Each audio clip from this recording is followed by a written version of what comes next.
오늘 말씀은 열왕기상 6장 14절에서 마지막 38절까지의 말씀입니다. 우리가 어제 열왕기상 6장 상반절 말씀 보았고요. 오늘 하반절 말씀 계속해서 성전 건축, 솔로몬이 성전을 건축한 부분에 대한 이야기입니다. 다만 어제 읽었던 상반절에서는 성전 외부 공사에 관한 설명이었다면 오늘 본문은 내부 장식에 대해서 이야기하고 있어요. 그러면서 오늘 마지막 절에 38절을 보면 솔로몬 성전 건축이 솔로몬이 즉위하고 4년에 시작했다가 이제 11년에 즉위 11년에 성공해 완성이 되면서 대략 7년 동안에 이 성전 건축이 이루어졌다 말합니다. 하나님의 성전이 우리에게 주시는 메시지를 오늘 그래서 함께 살펴보려고 합니다. 먼저 성전은요, 하나님을 드러내는 곳입니다. 하나님을 드러내는 곳. 이미 읽은 것처럼 성전 내부가 상당히 좀 화려하고 아름답게 꾸며진 것을 알 수 있습니다. 사실 하나님이 우리 눈에 보이지 않죠. 우리가 이런 분이다 라는 것을 말씀을 통해 알지만 형상으로 드러나지 않잖아요. 그래서 성전에는 하나님의 형상을 표현할 수가 없습니다. 하지만 성전의 구조나 장식을 통해서 하나님은 당신이 어떤 분이신지를 상징적으로 보여주고 계셔요. 성전을 통해 당신을 드러내고 싶으신 거죠. 먼저 지성소와 언약궤 오늘 말씀을 통해 잠깐 살펴보면 성전의 중심이 이 지성소에 있습니다. 그리고 핵심은 언약궤죠. 그래서 그러잖아요. 언약궤는 하나님의 상징을 의미한다. 이스라엘 백성들 보면 전쟁에 나갈 때도 이 언약궤를 들고 가야 한다라는 생각들이 많았고, 언약궤가 있으면 하나님이 계신 것이고, 이런 식으로 생각을 많이 했었어요. 내소라고도 하는 지성소는 오늘 말씀을 보면 정육면체로 되어 있습니다. 그리고 그것은 백향목 제단과 내부 모델을 금으로 입혔어요. 외소인 성소 역시 금으로 입히고 내소 앞에는 금사슬을 쳤다라고 하는 것을 오늘 말씀을 통해 알 수 있습니다. 사실 성전은 하늘의 성전을 모양으로 해서 이 땅의 성전을 이렇게 표현했다라고 얘기하죠. 하늘 성전의 모양인 땅의 성전이 하나님의 임재로 인해 얼마나 영광스러운 곳인지 상징적으로 보여주려고 하고 있습니다. 성전 내부를 가득 입힌 금은 어떤 면에서 그래서 이렇게 이해해요. 하나님의 고결하고 순전하심을 드러낸다. 또한 내소 앞에 금사슬을 쳤다라고 얘기하는데 함부로 접근할 수 없는 하나님의 거룩하심을 드러낸 것이다 라고 이해를 합니다. 그렇게 상징적으로 이해한다라는 거죠. 사실 금으로 입혔다, 뭐 다이아몬드다. 예전에 내가 본 천국 한참 대단했죠. 꿈에서 본 천국을 이야기했는데 나중에는 그 문제에 대해서 문제점을 드러내기도 했는데 거기에서 가장 큰 어떻게 보면은 문제점이다라고 했던 것 중에 하나는 너무 화려한 하늘을 우리가 생각하기에 좋은 것 다이아몬드, 금, 사파이어 사실은 성경 속에 그런 상징적인 의미로 나오는 부분이 있어서 얘기하지만 그런 물리적인 가치로 보여지는 금, 보석이 아니고 사실은 상징이 중요한 거죠. 어떤 의미로 이것이 보여지느냐. 하나님 우리 물리적으로 봤을 때는 사파이어, 금, 우리 여기 땅에서는 귀하다라고 얘기하는데 하늘에서 그게 그렇게 귀한 가치일까? 그렇게 얘기하는 거죠. 그것이 가지는 의미, 상징 무엇일까? 지성소는 문자적으로 거룩한 중에 가장 거룩한 집이다라는 의미를 가지고 있어요. 가장 안쪽의 자리에서 내소라고도 불리는 이곳은 하나님의 임재를 상징하는 언약궤를 두기 위한 장소다. 오늘 말씀을 통해서도 이야기합니다. 언약궤는 눈에 보이지 않는 하나님의 임재를 상징하는 성물입니다. 그래서 하나님과 이스라엘 사이에 언약을 기록한 두 돌판이 들어있어요. 하나님과 사람 사이에 긴밀한 언약의 관계를 담고 있다는 거죠. 그래서 중요하다는 거예요. 하나님의 말씀이 들어있고 이것을 통해 내가 사람과 어떤 약속을 하고 있고 나는 이런 하나님이다 라는 것을 보여준다는 거죠. 지성소 안에는 감람나무로 만든 두 그룹도 있습니다. 언약궤를 덮는 두 그룹은 각각 10규빗 길이의 그룹으로 한 쌍을 만들어서 금을 입힌 후에 지성소 중앙에 두었습니다. 그 그룹들의 날개가 다 합치면 20규빗 길이의 지성소 좌우편에 닿았다라고 얘기하고 있어요. 이것은 이 그룹이 지성소 전체를 지킨다는 것을 의미한다, 이렇게 보고 있습니다. 이처럼 성소를 지키는 두 그룹은 하나님의 위엄, 어미하심을 드러내고 있다. 여러 가지로 하나님을 드러내는 장소로, 하나님의 성품을 드러내는 곳으로 성전을 이해할 수 있습니다.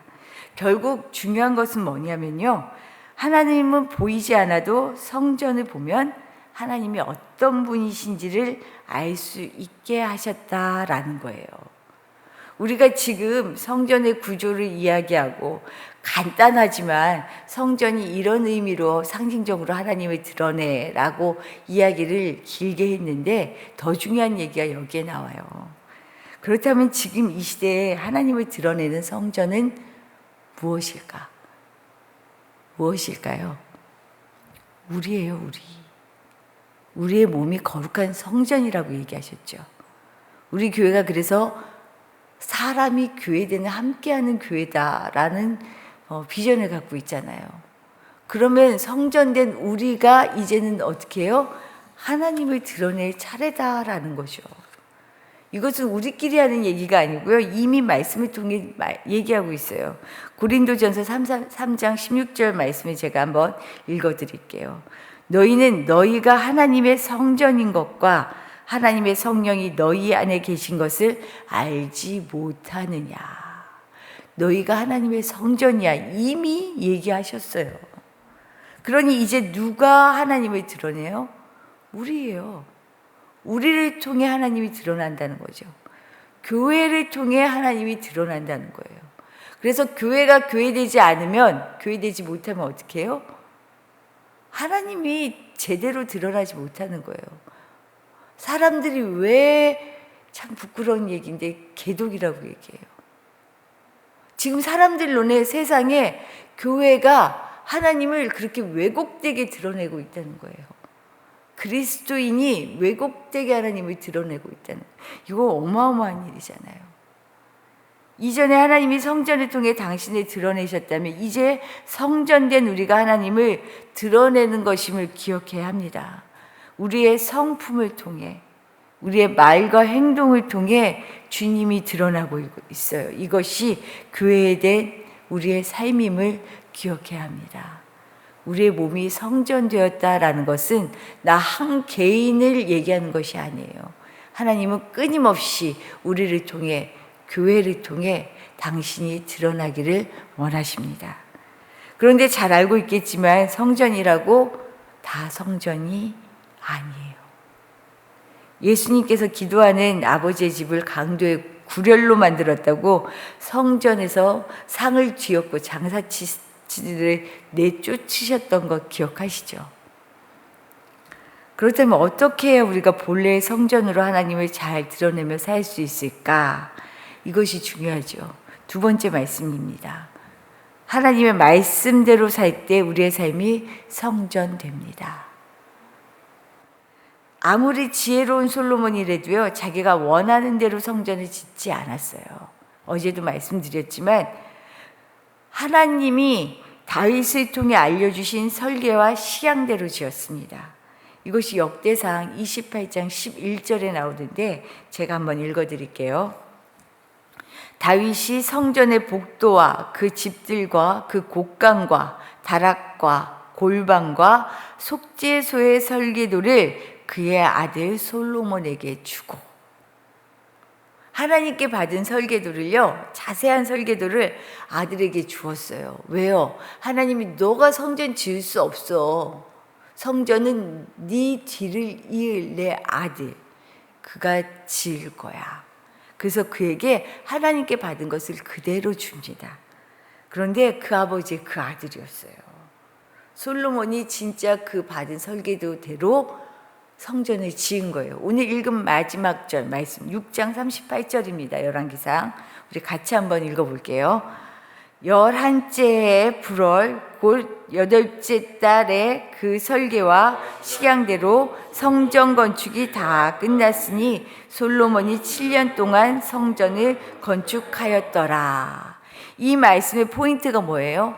그 설계와 식양대로, 그 설계와 식양대로.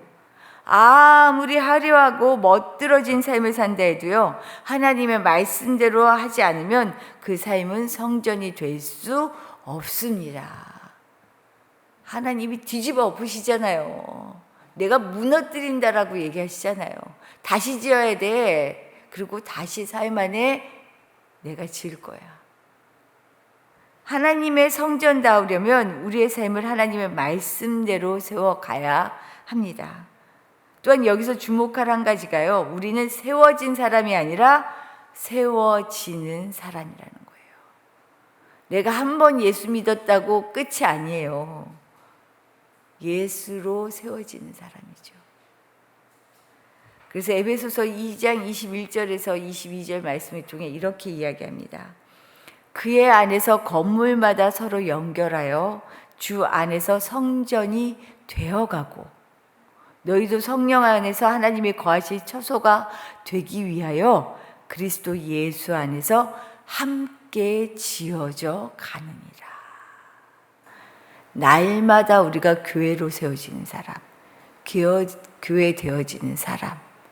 어떻게 해요? 그래서 잘못 지으면요, 땜빵하면 안 돼요. 다시 기초가 잘못되면 어떻게 해요? 나도 모르는 사이에 무너져요. 다리도 무너지고 백화점도 무너지는 거 우리 봤잖아요. 다시 말씀대로, 근본대로. 솔로몬에 의해 세워진 성전은 광야에서의 그 옛 성막보다 커졌고요, 또 장식도 화려해졌어요. 하지만 기본적인 구조와 비율은 유지하고 있었습니다. 떠돌이 유랑 생활을 하며 늘 옮겨 다니던 성막과 달리 성전은 나름 웅장하게 하나님의 성품을 드러내기 위해서 여러 장식들이 가득했어요. 달라진 상황에 맞는 새로운 모습이 등장하는 것은 당연합니다. 그리고 그렇게 해야 될 필요가 있어요. 상황에 따라 우리가 유연하게 살아가는 건 매우 중요합니다. 옛날 것을 그냥 마냥 고수하면 살아갈 수가 없어요. 하지만 이 유연한 바탕에는 분명한 근거가 있어요. 근본이 있어요. 본질은 달라지지 않는다는 거죠. 하나님은 말씀을 향해 그 본질을 붙잡으며 이 땅에서 내가 어떻게 이해하고 받아들이고 살아야 하는지는 날마다 물어야 해요. 그래서 우리가 한 손에는 성경을, 한 손에는 신문을 이야기하는 이유가 여기에 있어요. 상황을 말씀으로 볼 수 있는 눈. 이것은 정말 하나님 앞에 날마다 기도하지 않고서는요, 깨어 알 수가 없거든요. 우리가 세상에 휘둘리지 않고 상황에 따라 유연하게 살아갈 수 있는 것은 그 바탕의 본질을 기억하는 삶이 있기 때문입니다. 우리가 그렇게 살아낼 수 있는 지혜를 달라고 오늘도 기도하실 수 있기를 부탁드려요. 하나님은 우리가 늘 새로워지기를 원합니다. 교회로 세워지기를 원하셔요. 왜냐하면 우리가 성전이기 때문에, 하나님을 드러내야 하기 때문에. 우리 어떻게 살고 있어요? 맨날 삶에 지치지 않아요? 죽을 것 같다고, 힘들 것 같다고 늘 말하지 않아요? 하지만 하나님은 우리를 늘 새롭게 세워가셔요. 살만 나게 하셔요. 이것을 믿고요, 말씀을 따라, 인도함을 따라 오늘도 힘차게 살아가실 수 있기를 부탁드립니다. 주신 말씀 생각하며 기도하도록 할게요. 하나님은 우리 눈에 보이지 않지만, 형상이 없지만 늘 당신의 말씀을 통해 드러내시고요, 우리를 통해, 사람을 통해 당신을 드러내셔요. 하나님 볼 수 있게 해주십시오. 볼 수 있는 눈을 주십시오. 날마다 우리의 삶을 통하여 하나님의 음성을 들을 수 있는 귀를 열어주십시오. 기도하시기를 부탁드립니다. 그리고 또한 중요한 것은 우리 교회가 바로 하나님을 드러내는 통로다라는 거예요. 그래서 내 마음대로 살면 안 돼요. 하나님이 내게 무엇을 원하시는지 이것이 우리 삶의 포커스입니다.